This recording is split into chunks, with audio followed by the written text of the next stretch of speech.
couple of seconds to fill out while we're waiting for the participants to join.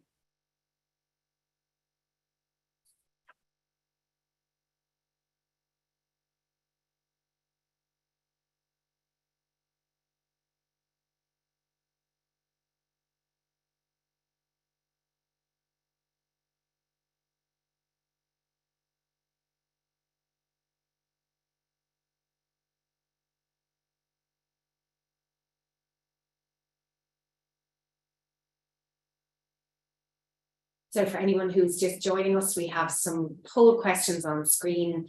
It might take a few seconds to fill them out just while we're waiting for participants to log in.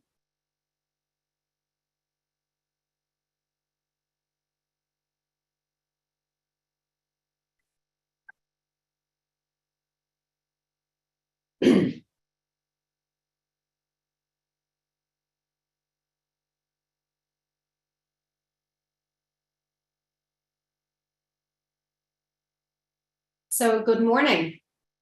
It's Tuesday, the 15th of November, and this is our fourth and final top tips of 2022. I'm not going to mention what happens on the 25th of December this morning at all. We did something completely different this time round. Instead of honing in on a topic which our regular attendees choose via SurveyMonkey, this time we opened up the session to questions, and interestingly, we got lots and lots of questions, which we are delighted to respond to this morning. We're not going to cover questions on the gender pay gap or on protected disclosures because we've covered those in our most recent two webinars, the recordings of which are on our website if you want to have a look at them. So with the exclusion of those two areas, we have grouped together the questions that we got. Before I kick off with the questions, I just want to introduce us for any of our new attendees.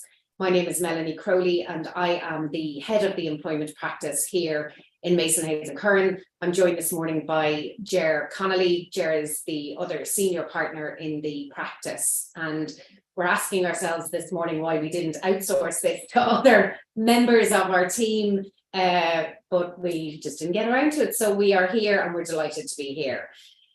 So we're going to kick off, and we're going to, just to put some flow to this, we've grouped the questions in order of kind of the beginning of the employment relationship, the middle of the employment relationship, and then the end. And we've paraphrased some of the questions, others we're going to go through verbatim. And there's also a Q&A box at the bottom of your screen. We're hoping to leave some time for random questions at the end, which we will try to get to you. So if there are issues that we haven't covered or you're afraid we might not cover, put your questions in there, assuming, of course, you haven't already sent them in, because if you have, we've probably caught them. So to kick off, just before we dive into the employment relationship, there is new employment permits bill.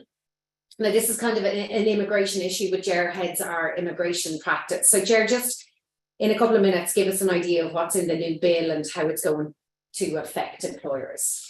The bill came out in October, and it's actually a consolidation of existing legislation. So as of today, we have the Employment Permits Act covers has had, if you want to call it, three updates: 2003, 2006, and then 2014.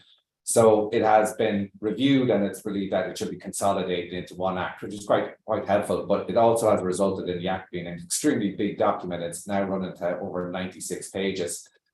There is not fundamental changes within the act, for the simple reason is that a review committee had a look at the employment permit system in 2018, and the review has come back and said the current system is fairly workable and they don't want to see wholesale changes. And it's probably interesting that it's a section of the department that has been able to stress test its own performance, in that last year 16,000 employment permits was issued in the state, up from 9,000. So they're more or less doubling their amount of permits that are issued this year. And it is again estimated that even despite the fact that we're heading maybe to tougher economic climate, that they still believe that there will be a demand of someplace north of 15,000 permits. So the system is effective. The system is working. It's a consolidation.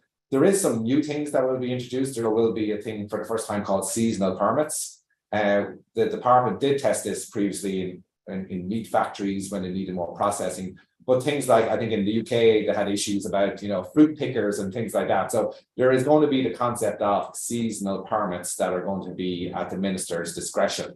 And we're also going to see, if you want to call it, the system becoming more modernized, it's a system that's all done online. But things like the labour market needs test, up until now, you still have to apply or advertise the job in a newspaper. But now that's gone, and it will, when the bill becomes an act, it will be gone, and everything will be more aligned and it'll be more flexible.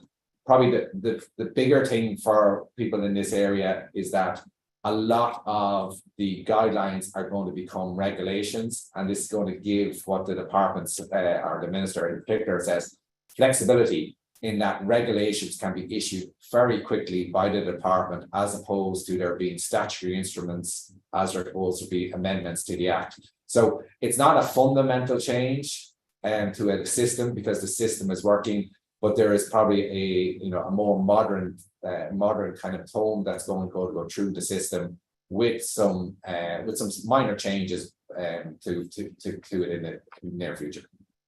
Jerry, just before we move on, any non-EEA or Swiss national needs permission to work in Ireland? Any non-EEA Swiss nationals are okay. Swiss nationals do have a right, a separate right. So anybody outside EEA or Switzerland? Yes. How long, roughly speaking, if any of our participants are thinking about hiring somebody from outside the European Economic Area or Switzerland, how long roughly do they need to factor into their timing for an employment permit application to be processed? As of today, it's at an all-time record low, in that the department have their processing times down to 4 weeks. But it's important to realise that that's from when the application is filed to when the application is actually processed. And we estimate that there's probably 2 to 4 weeks of, if you want, gathering up documentation, like such things as evidence of qualifications, that people may or may not have to hand. So when you are hiring, it's probably best as of today to allow 8 weeks, but it's important that it is a system that can go up and down in time, and the processing times can go up and down. It had gone out to 16 weeks, and the department put a huge amount of resources into the system, and it's now down to 4 weeks. But I think 4 to 6 weeks is the average processing time, and will be going forward. But for new people hiring, I think 2 months is a good estimate. Okay, thank you for that. Okay. One of the questions, Melanie, that we had, and one of the things we're seeing more often is, if you want to call it, rescinding offers of employment and probation. So if we go with the first one, is that we are obviously heading into more difficult times. What's your advice where an employee has been offered a job, entered into the contract employment, but before the start date, there has been a change of heart or a change of circumstances for the employer? Yeah, this is a question I don't think, we rarely got asked pre-COVID. And when COVID hit, we were inundated with requests for advice around what to do when an offer of employment had been made and accepted, but the individual hadn't started. Because there was lots of concerns about, setting somebody up to work remotely, and the same issue is arising now again in the context of the tightening of belts that's going on around the country, given, as Ger says, the economic climate. My advice and the team's advice when an offer of employment has been accepted is that offer can no longer be rescinded. So once an offer has been accepted, whether that acceptance is verbal or whether it's written or whether a contract has been signed, once it's been accepted, it's not legally permissible to simply try to rescind the contract. Now, lots of employers are doing it and getting away with it, but getting away with it and being legally permissible or legally correct are two different things. So the correct thing to do is to terminate the employment relationship, even though it hasn't really started, just because the employee hasn't started work. There are contractual obligations there. So the correct thing to do is to terminate the employment relationship on notice. Now, happily, most employers have probationary periods during which an employee's employment is terminable on a week's notice or 2 weeks' notice. So that's the level of notice that is required. I appreciate that means putting somebody on payroll and getting their tax details and all of that, but that is the reality of what should be done when an employer isn't in a position to proceed with the commencement of someone's employment. And that brings us on then to the probationary period. So obviously, as I said, people have probationary period, but I think it'd be good for people to understand that when can you activate the probationary clause, as in when do you have to wait until the end of the, the end of the 3 months or the end of the 6 months or whatever. And then obviously when you're extending it, what's the formalities, or how do you think, that people should address this extension where it's necessary? Yeah, so most contracts of employment contain probationary clauses.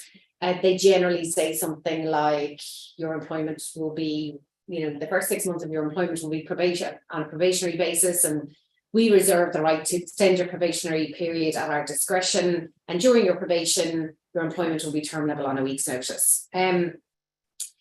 The purpose of that probationary period is to review and assess and determine suitability and the practicalities of somebody fitting and falling into a role. When a probationary clause allows for the probationary period to be extended, that should be done before the end of the probationary period. So sometimes the date is missed and employers come and say, well, can we retrospectively extend the probationary period? And the answer to that is no. If an employee isn't performing well during the probationary period, it is correct and the right thing to do to give them a heads up and to give them the support that they may require to get them to the place where they are performing correctly. And likewise, if an employee hasn't passed their probation, that is something that should be notified to the employee prior to the end of the probationary period, because it's not, again, legally correct to try and retrospectively terminate somebody after the end of the probationary period. What happens if the probationary period is over and an employee's employment hasn't been terminated? They then become entitled to the longer notice provisions provided for in the contract of employment. One thing that is worth flagging at this stage is that there is a European directive, on transparent and predictable working conditions. We should have implemented that by, I think, August. We haven't yet. And in fairness to the government, I think that's because lots of the provisions in it are already part of our statutory framework. So a lot of them already there, but there are some elements of that directive which still have to be transposed into Irish law. One of the provisions of the directive is a prohibition on probationary periods of longer than 6 months. Now, so that is something that's coming down the tracks for all employers in this jurisdiction. It is, however, worth remembering that employees don't have protection from dismissal under the unfair dismissal legislation until they have a year's service. So I don't see why an employer couldn't, going forward saying, well, your probation period is 6 months, but during the second 6 months of your employment, we reserve the right to terminate your employment on a week's notice or 2 weeks' notice. And then after that, the termination entitlement, the notice clause can be longer. So it's still, it's not going to make a huge difference to us, but it is something that employers are going to have to be conscious of if they are trying to extend probationary periods beyond the kind of the 6 month period once this directive is transposed into Irish law. But when that happens, you will all know if you're on our mailing list, because we'll make sure you know about it. Back to you, Ger, because one of the other things that's coming down the tracks in Ireland next year with effect from the 1st of January is statutory sick pay. And that's not something that we've had. It's something that our nearest and dearest neighbours in the UK have had for years, but we don't have it. So just before we look at the provisions of legislation, Ger, just remind our participants here what the current situation is in relation to sick pay in employment. So sick pay is entirely at the employer's discretion, and it's when the minister was introducing this act, he mentioned the fact that in the private sector, about 50% of the workforce do not get paid any sick pay whatsoever. I'm not sure where that statistic came out of, but that was allegedly one of the drivers that during COVID, that there was this gap between, if you want to call it, the public sector and the private sector, and we're 50%. So it's entirely at the employer's discretion. It has to be said that while it's at the employer's discretion, in the contracts that we see, majority of them would contain some element of sick pay, and it can vary hugely to 5 days per year, 1 month per year, up to very generous schemes of 6 months sick pay, and then you fall into a permanent health insurance policy. So there can be huge variations to that, but it's very much at the employer's discretion of what it wants to introduce to the employees. And then we do have, which I think is quite unique to Ireland, we do this entitlement to illness benefit. Yeah, and I think this is what so if we look at what the Act is trying to do. So sick pay was going to be introduced from the 1st of January, and it's going to give three days sick leave, or sick pay, are called statutory sick pay. And then it's going to go from 5 up to 5 days, 7 days, and by 2025, it's going to be up to 10 days. But what it's trying to do is it's trying to address the gap. The current system is where a person is sick, after 3 days of absence, they can have illness benefit. And that's still going to exist. That has not been removed.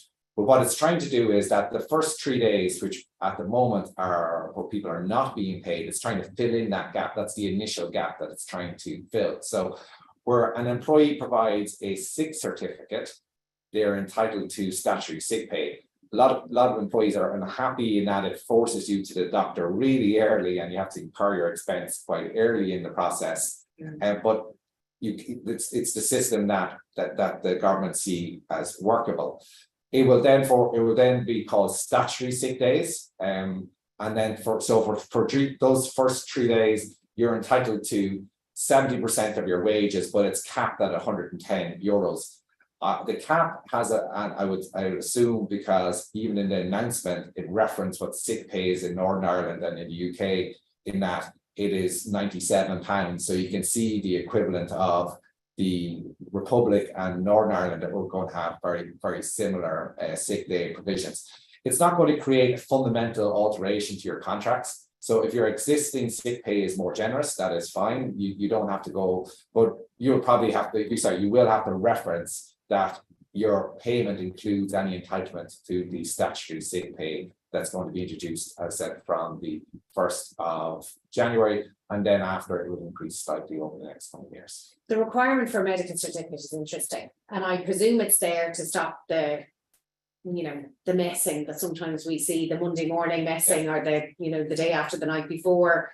But it is interesting that there's a cap of €110 for statutory sick pay, and yet a trip to the GP will cost what, 50 or 60 quid. So it's I suppose it's trying to get that balance right. It's trying to get the balance, and it's important that is what's going to be called statutory sick pay. So that's going to, and then we may end up in this situation where if you don't produce a certificate, it's just called sick pay, and it's going to be at the employer's discretion of whether or not they are going to pay it, because there could be this argument that the employee is not complying with the necessity of a medical certificate. So it's going to be new. It's going to be, I think you have to get over the period of how it's not really the value of it. It's kind of the mechanism as well that's going to have to be looked at. Okay.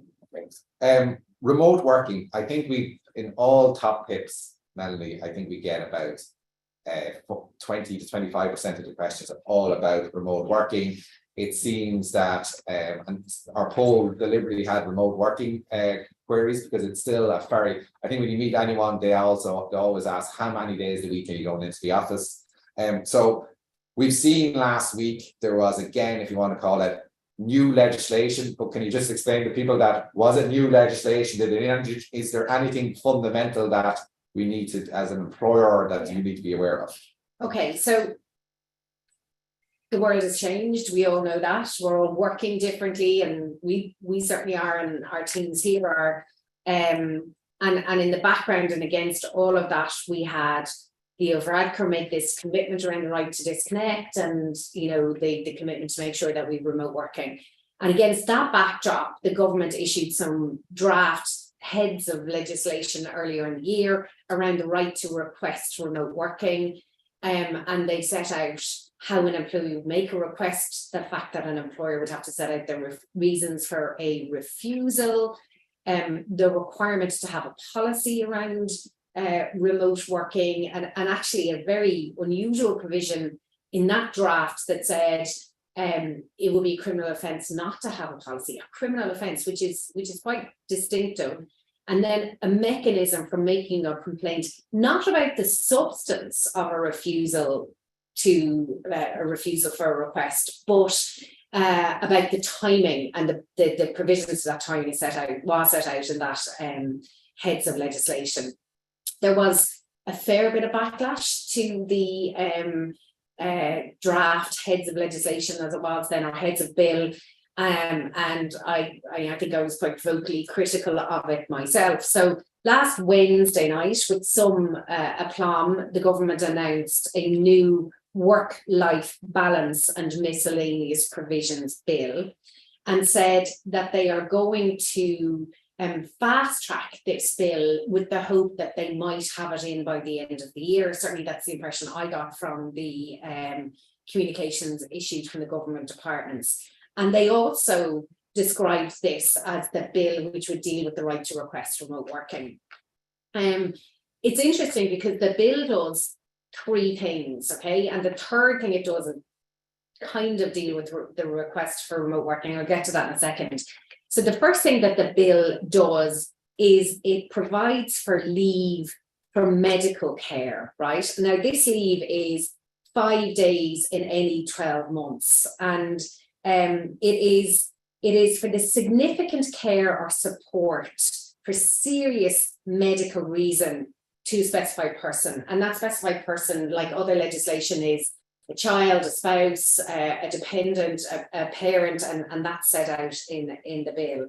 So that is unpaid, and it's 5 days in any 12-month period, and it's for medical care. So that's the first thing the bill is proposing to do. The second thing the bill is proposing to do, and again, it's something the government has been talking about for some time, and it's to provide for paid leave for domestic violence reasons, right? So this is 5 days, again, 5 days in any 12-month period. And in that situation, it will be paid by the employer. And the purpose of the domestic violence leave is to allow the victim of domestic violence to get medical attention, to seek support and have access to support services, to go to the Gardaí, to make an application in court for a restraining order, to attend court. So that is something actually that I think is, has been long awaited, and it will be great to have that in place for victims of domestic violence. And the third thing the draft bill does is provide for the right to request flexible working arrangements for caring purposes. So flexible working arrangements for caring purposes. Now, let's just talk first about kind of the flexible working arrangements, because the draft bill says that flexible working arrangements can include a change in hours and remote working. So there's the remote working piece, but it limits it to caring purposes. And they specify that that's for caring for a child, or else providing, and again, here's the wording again, significant care or support for a serious medical condition for a specified person, which again is the spouse, the parent, I suppose a dependent resident in the house.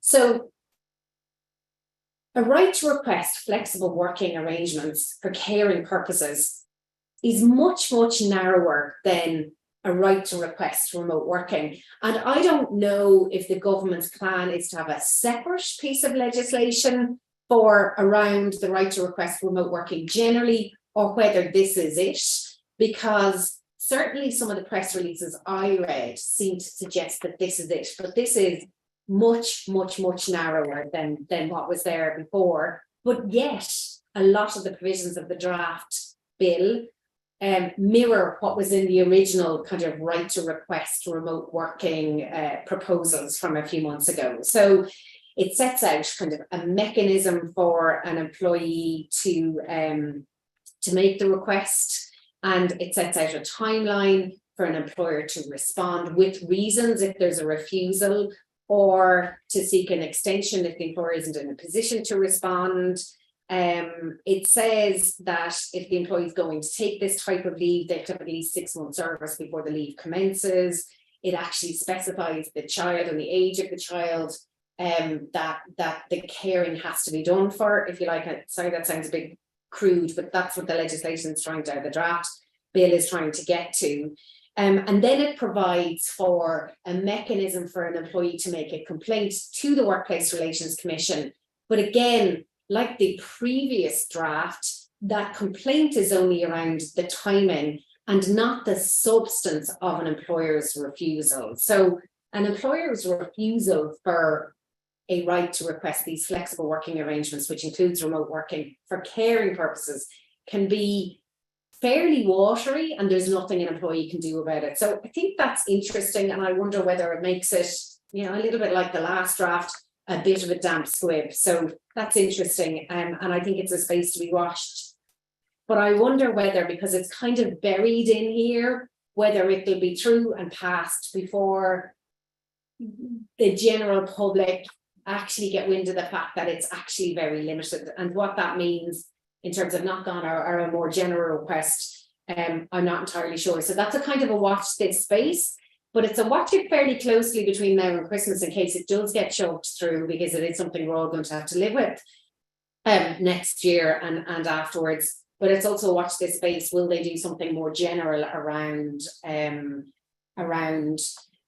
of like remote working as distinct from flexible working? Because I don't know, you, Ger, but flexible working to me is more about hours and start times, and, you know, taking an hour off during the day to go get groceries or pick the young lad up from school or whatever it is, whereas remote working is about the physical location.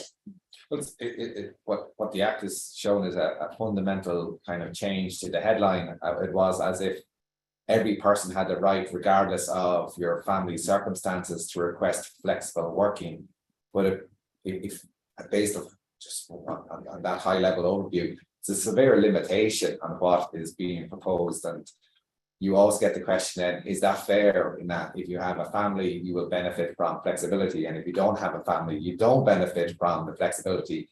And there's various leaves, parental leave, paternity leave, and other leaves that, again, probably, well, the majority are unpaid, but it's probably silent. That element of kind of defense, as opposed to a much more wider possibility of requesting these leaves.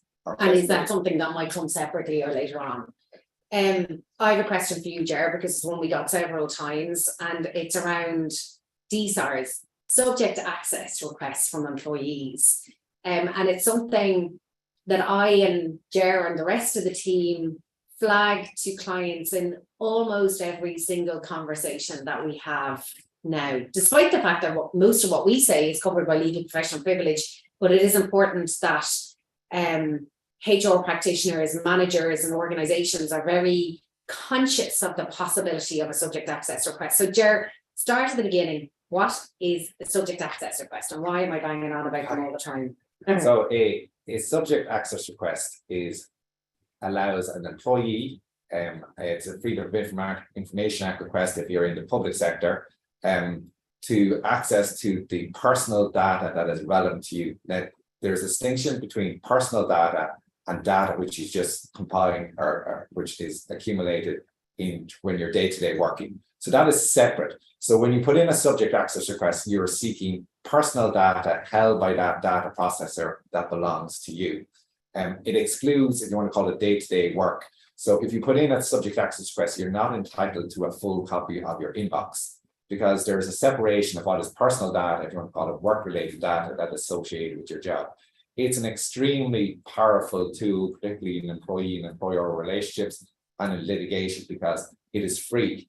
In theory, it does not even have to be committed to writing. You can do it orally or just by request. But more often than not, it is accompanied in writing, and simply someone saying, Can I have, Yeah. I'm making a subject access request, can I have my personal data? And that lack of formality is something that came in post the GDPR. Correct, yeah. And now means actually you have to really read an employee's request for information to see whether it is a subject access request, because it mightn't at first glance look. Correct, yeah. like one. And years ago, it used to be, I think a subject access request used to be, can I have a copy of my HR file? And I sometimes wonder how many physical HR files does there exist anymore? But it's, you know, because personal data would be about Workday or other things, how we combine them or where we get our data from. When it is received, the employer has 30 days in which to respond to the request. The employer can extend this by another 2 months, but it's only in very limited circumstances. And when you look at the Data Protection Commissioner's website, they're very clear that it should be in complex situations. So if you have an employee who has said, I want all personal data relating to my redundancy, my bonus payment, and they have narrowed down the search, it is very difficult for the employer to seek that extension of 90 days because that information should be relatively quickly gathered. The important part is that it's just not covering emails. In theory, it covers WhatsApps, text messages, and it has notes that are taken at meetings, handwritten notes. So it's extremely extensive. And what we would always recommend is that when you receive a subject access request, our top tip is you should designate someone in charge of it, because 30 days goes by extremely quickly. And the employee has every right after 30 days, when you have not sought the extension, to make a complaint to the Data Protection Commissioner, who does actively engage and want to know why have you failed with your obligation. There is very few exceptions that the Data Protection Commissioner will accept, because it believes that this is a right, and it's right within in all European countries that the data should be given to the employee once it's requested. Jerry, you might just remind our participants why we raise this in every single conversation we're having with our clients, whether that's in the context of a redundancy or a grievance or a disciplinary process or whatever. I think every single case that we have on our desk that ends before the WRC will have a subject access request element to it. The reason being is that there's no discovery process in statutory claims. So you don't get the information as if in a civil court you would look for discovery. And in fact, discovery in those cases are quite narrow. It has to be relevant to the proceedings. Personal data can be anything and everything. So it is the cheapest form of discovery that you're ever going to get in all cases. And that's why when you think about it, it's free for the employee to make the request. It places significant pressure on the employer to comply with the 30 days. And more importantly, who knows what golden nuggets that they're going to find in the subject access request. For example, in a redundancy situation, we have seen cases where the people who are going to be made redundant have already been disclosed prior to the process even starting. Dismissals before even investigation has even commenced, where the person is, we have to find his or her replacement. So there is a huge amount of data that can be beneficial in the cases. And that data, or that email correspondence or personal data, it has to be handed over to the employee. It is not subject to any legal privilege. Copying just your in-house person on it does not create legal privilege. And it is without fail, it is probably the best and cheapest form of getting discovery from the employer. And that's why we all say, when you write an email, you should always be of the view that it's going to be shown to the third party or to the employee. And if you bear that kind of tip in mind, it then, of course, will formulate how you write these emails, and you'll be more circumspect rather than be very committal to it. Or just don't put the employee's name in it. So our top tip here is use an X, use a Y, use a matchstick man, use a symbol, but keep the employee's name out of it if it's something you want to make sure doesn't have to be shared in the context of a future subject access request. And this is particularly important at the moment. We're in the midst of all of these enormous redundancy exercises or consideration to cost cutting measures where there are charts being created and lines being put through people's names. And again, all of that would have to be shared with an employee. Only they own the bit that relates to them. But if you can do it without names in it, then it's much safer. Okay. So two interesting topics that has recently come up, Melanie, and we've seen a lot in the last, particularly probably more in the UK than we have seen here, but the trends you're seeing for people who are availing of IVF, and then you have the opposite end of the spectrum where people are just menopause. So what's the trends in terms of policies and what employers do? I think my age group must be trendsetters on this, because I think these guys, this particular topic's following my life around. So there were lots of conversations about, 14 or 15 years ago around, transparency about IVF and whether organizations should have policies around time off for reproduction related reasons. And that sounds quite cold and callous, but I think the practice had grown up of people taking sick leave, and there was some momentum at the time to where some organizations created policies around time off for IVF and related procedures. It's back in the news again. It's back in the news in the context as well of time off for miscarriages. Just to be clear, the legislation provides that a miscarriage is something that happens before 24 weeks and a stillbirth is something that happens after 24 weeks. So after 24 weeks, an employee who goes through the awful ordeal of a stillbirth is entitled to full maternity leave. But for somebody who's a day shy of that, or a week shy of that, there are no entitlements. And there's a huge campaign in the UK to do something about this at the moment. Employers are and have been for the last few years looking at the IVF piece. The miscarriage piece, we're not seeing lots and lots around it. Ivana Bacik, in the middle of last year, prepared a draft bill, interestingly, one that fell under the Organisation Working Time Act. And what she was proposing, what the Labour Party were proposing in that, was 10 days leave in a year for IVF or kind of related reasons, and then 20 days leave if for someone who suffers from a miscarriage. Now, when there's bills like this that are driven by parties, particularly smaller parties, and when there's bills that are kind of private members' bills, they tend to get a certain length of the way down the legislative process. They start in the Senate and then go before the Dáil.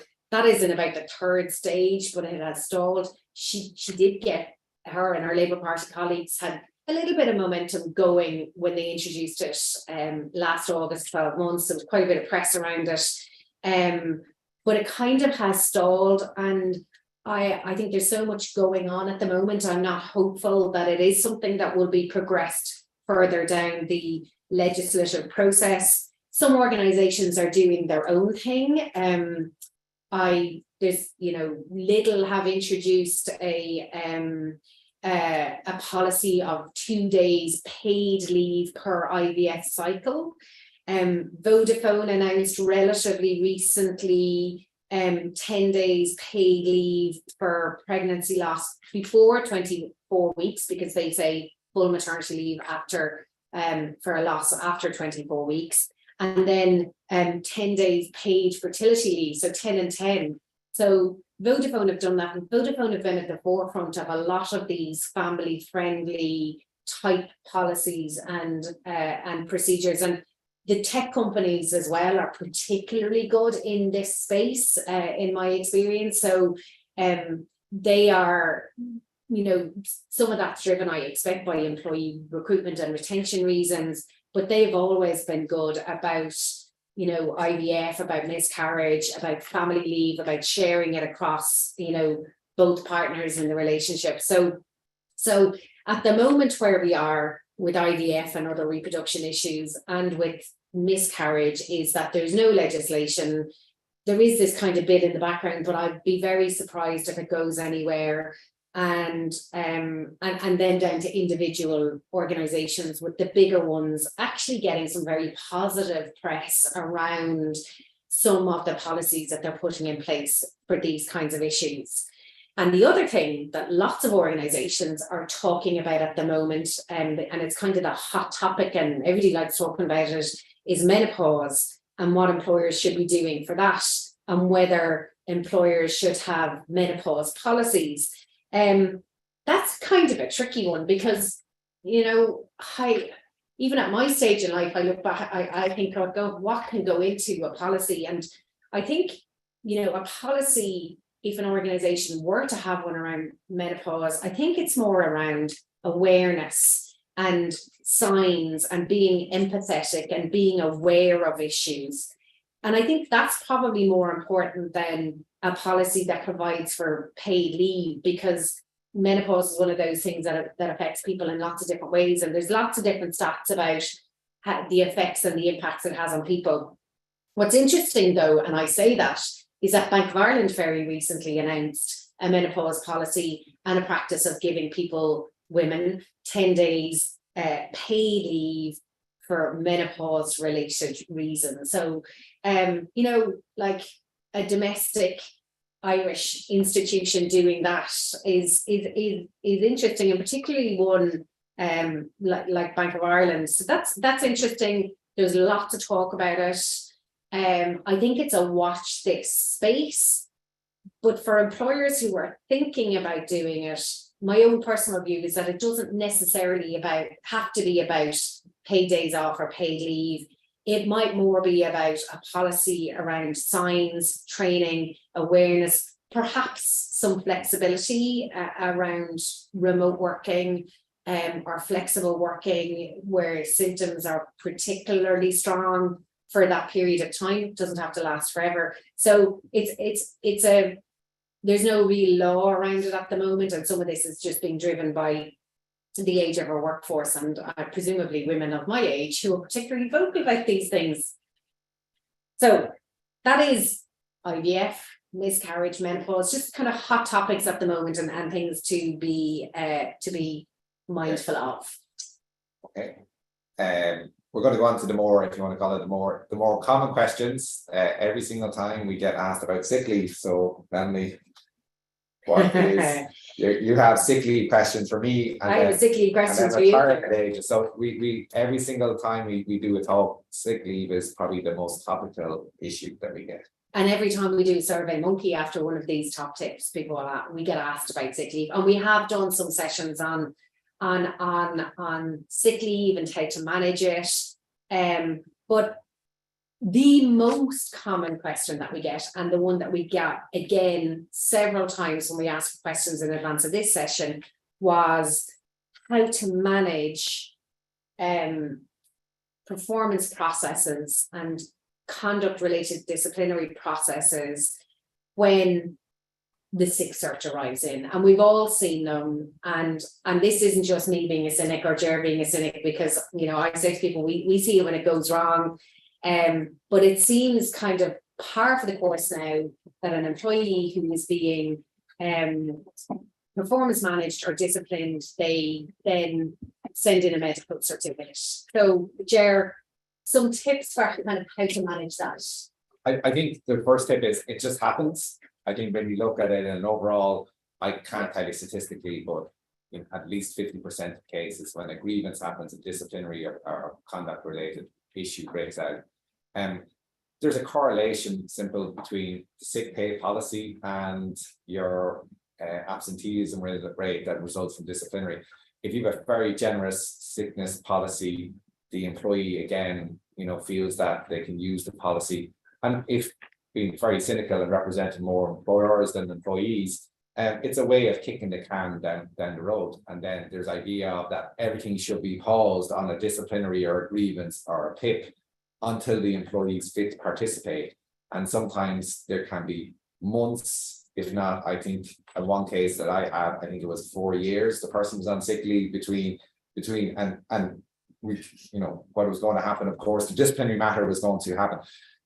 There is a way to do it, but a lot of employers don't want to do it, in that we recommend that they update their handbooks and their sick list policies that say that where its medical certificate arrives following the implementation of an investigation or disciplinary, that you will not pay sick pay. So effectively, do you disincentivize the employee for going on sick leave? They may still go on sick leave, but if you're not being paid, or where it does have the effect of that the person does deal with the issue and realize that they have to come back to work and deal with it quickly. But I have to say that while we recommend it a lot, employers can be slightly slow in taking it up to see it as quite a draconian measure. But we've also seen a policy that has said, I will not pay sick pay if it's stress related, which again is a very blunt tool, considering that probably stress related illnesses in this situation is probably the most common one that you will see in the medical certificate. So there is a mechanism of how it's addressed, but it's a question of whether you as the employer wants to take up the mechanism through your policies. We're into quick fire round now, Ger, so we have time for some questions. One of the other questions that we got, and this is something we do when we draft contracts of employment, we include a retirement age of 65, and we do that as a matter of course, and we explain why we do it. But one of the questions that we got in preparation for this is, when a contract of employment specifies a retirement age of 65, does the employee have to retire when they reach 65, and what are the implications of that for an employer? So that's it. Yes, an employer can still enforce the retirement age within a contract of employment, provided it's objectively justifiable and it's trying to achieve a certain aim. So I think there's sometimes the press headlines can be slightly different. And if you look, the public sector has tried to kind of overhaul its retirement age, that now, yes, you can still get a state pension at 66, but a public servant can go work until they're 70 and can obtain a higher pension. So, and when it was announced, when the Taoiseach was asked about it, he said, I wish the private sector would adopt something similar. So there's this kind of, there's a clash obviously between a public sector and private sector, but yes, you can enforce the retirement age. What is being recommended, and it's on the WRC website in terms of the guidelines for longer living, is that earlier engagement with the employee, whether or not they want to retire. And a lot of people are defaulting into, they retire, but the person goes on to a 1-year fixed term contract or a 2-year fixed term contract, where they want to extend their working time. But I think there's a misconception that the power to retire a person now lies with the employee, indicating that they no longer want to work, as opposed to the employer still being able to introduce or rely upon its retirement age. But it's also important that the employer has the justification. Correct, absolutely. Age. And the justification is becoming harder and harder because you know, effectively it wants to make the employer work, and retirement age cannot be seen as a, if you want to call it a mechanism to address something else, such as poor performance and other things. This one, Melanie, redundancies, I think we've seen in the last, certainly in the paper in the last few weeks, but I suppose as our business ourselves, we have seen a pickup in redundancy. I think one of the questions that I get asked a lot when people find out what I do for a living is the 30-day consultation process, which is applicable to collective redundancies. Are these companies who are making large-scale redundancies, are they simply ignoring it? Do they have the right to ignore it? But what is actually happening in practice? The answer to that is no, right? And we have done some tips around redundancy generally there on the web, as there is a little video. But just on collective, when redundancies, when the number of redundancies or the number of people being made redundant reaches a certain level within an organization, the collective redundancy legislation is triggered, and that puts an onus on employer to do things like notify the minister, facilitate the election of employee representatives if they're not already there, inform and consult with those representatives for a period of 30 days before the first dismissal takes effect. There's been, you know, lots of suggestion in the press recently that some employers are flouting that. I don't believe that to be the case. I haven't experienced or come across any employers flouting that. And I suspect the reason for that is because the legislation is very clear that it's a criminal offence not to comply with the provisions of the legislation. So there's a fine of about €5,000 for a failure to notify the minister in the required form. There's a fine of €5,000 for the failure to provide information to employees. There's a fine for failure to keep records. The fine, and it's a criminal offence, right? So it's a criminal fine on the company and the officers of the company for failure to inform and consult for 30 days is €250,000. So it's not to be sniffed at. And it's there for a reason, and it is a criminal offence. So it's something that, you know, the board would have to be complicit in, and all of that. I think some of the press reports, you know, which happens occasionally, but some of the press reports have been a little bit misleading, probably driven by some of the emotion coming from some of those organisations. But certainly in my practice, I haven't come across, and, you know, bear in mind, there are almost 30 lawyers in the employment practice in Mason Hayes. So we're a fairly good measure of what's going on in the market, and nobody on our team has come across or advised on or been involved in or even heard of an organisation not complying with the 30-day information and consultation process. So yeah, don't believe everything you read in the papers. I have a question for you, because it's one that's coming up in the context of some of the advice that we're giving at the moment. I also think actually what we do is kind of a measure of what's going on generally in the economy, because our advice swings from lots of work at contracts and policies and incentive schemes and employment permit applications to advices on restructurings. And yes, we are doing a lot more work on restructurings and redundancies now than we were doing 12 months ago. But interestingly, it's not all we're doing, and it seems quite confined to certain sectors at the moment. So that's just worth, I suppose, saying. But one of the things we are being asked, Ger, is last in, first out still a good criterion, and is it still common? It's not a good criterion. Yeah. Is it common? Probably not as common as you would think. Why people sometimes think that actually the person who's last in is sometimes the better worker than the person who's there on a longer term. But it can be used. There's no reason why it shouldn't be used. Some companies are very wedded to it. Some companies are looking at it now in terms of their production, but it's still very much in use.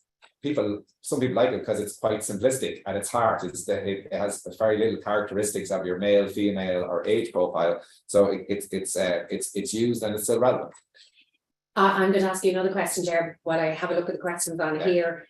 Talk to me about the requirement for an employee to get independent legal advice when they're signing a waiver, because that's something that we have a very, very firm view on across the team, but not necessarily one that's shared. It's not okay. So in the UK, the person has to get legal advice before, and otherwise the agreement's not valid. We do not. It's not a legal requirement. As a firm and as a group, we insist upon it, and we believe that it protects the employer significantly.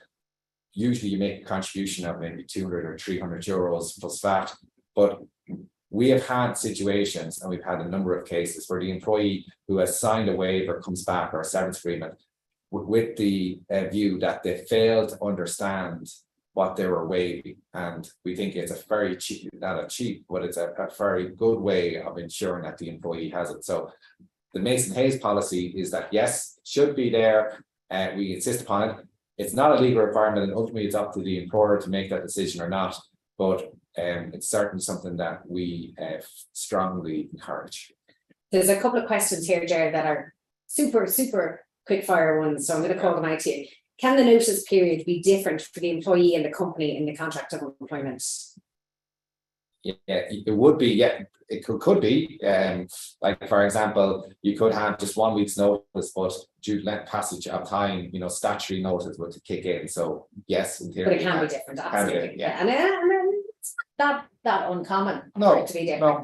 Here's another one for you. or maybe it's for me, the paid medical leave you mentioned in the draft bill, is that separate to force majeure leave? The answer to that is yes, it is. So Ger, here's one for you, maybe not that quick fire one. Can an employer unilaterally change an employee's role? No. It's in, you can't simply say you're today your CFO, tomorrow your COO.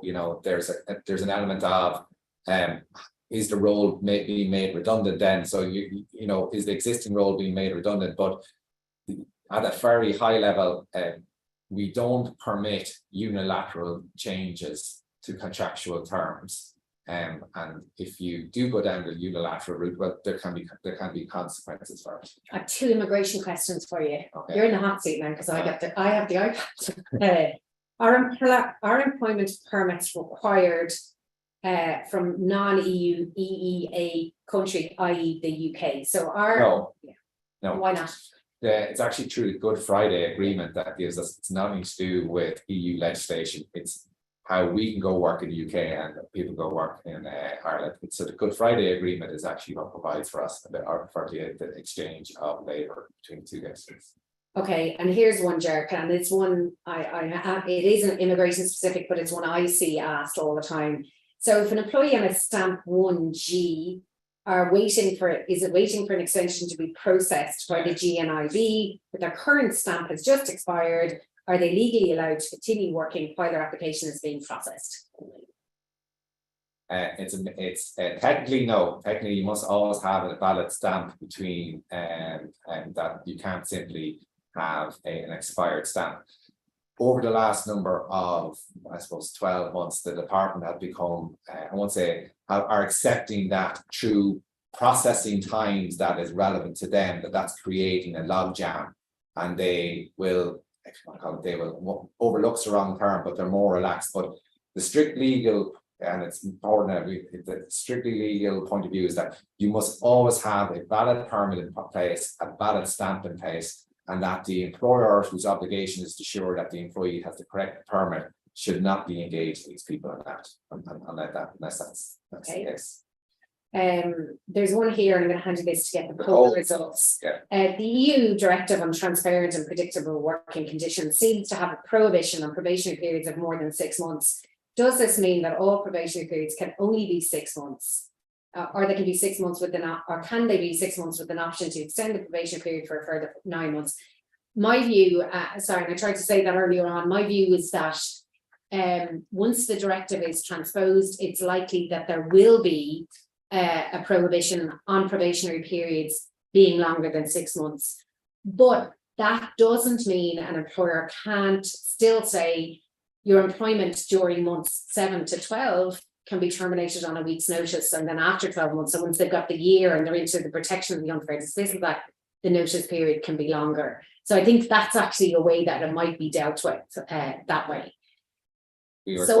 Quickly do the survey results, because everyone loves the survey. So what are your hiring plans for 2023?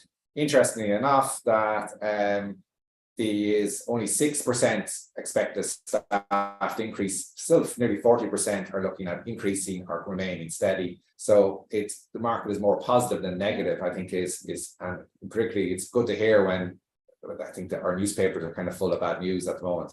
On average, yeah, exactly. On average, how many days do employees attend the office? Never is 7%. Under 2 is 47%. And scroll up on the screen there. Sorry, and then you can just come up the screen, and then between 3 and 4, 38%, and 5 day a week. So you can very much still see that actually 1 to 2 days per week is actually the winner of the amount of time that people are in the office. Are there plans to increase office attendance? The answer: 50% have said a firm no. Yes, ideally increase somewhat, but not full time. And then if you actually add those two figures together, you get more or less, you get over 75% have effectively committed to a hybrid working model. I wonder about this too, though. I wonder whether people's home heating bills will force them back into the office. Well, only 4% have gone back to a full-time model. So you can see, I think there's probably a middle ground that we're going to have to hit.